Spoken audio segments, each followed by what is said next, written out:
Hey guys, what's up? It's me, Is here. Welcome back to another video. Today I'm going to be doing sponge art with just the normal sponge, so let's get started. So the supplies you're going to be needing is a towel to put your sponge on because it's a little moist, a piece of paper.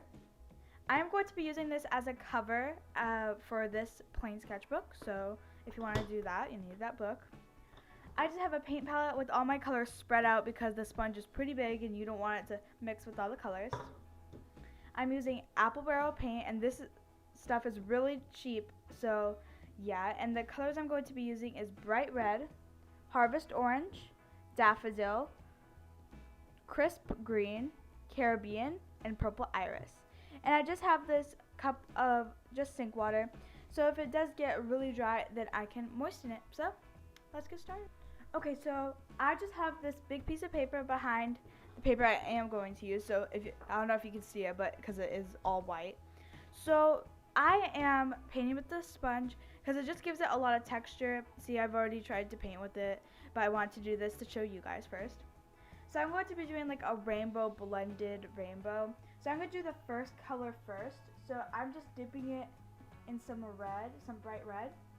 And I am just starting to press it on top, and you are going to see it, I mean, it's pretty big, so it is going to leave a lot of texture, and as you can see, it left a lot of paint behind it, so I would definitely recommend to put a big piece of paper or like something behind it, so you can see like all the texture that it's leaving, and it looks really cool.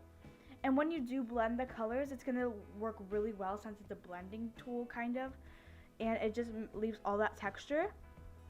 So once I am done with the rainbow, I'll be right back. Okay, so I just finished, and look how pretty this is. It blended really well.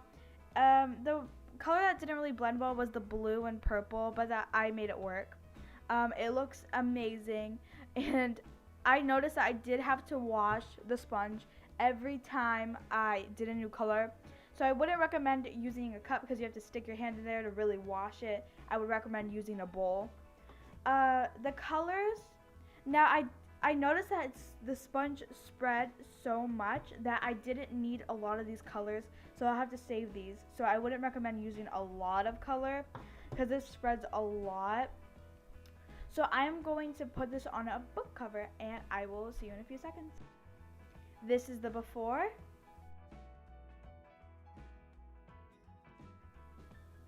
And this is the after.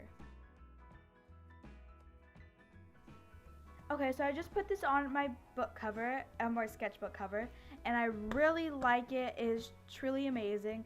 I'll have to paint these sides later, but it is amazing what you can do with a sponge and not a brush. And I promise this was done with a sponge.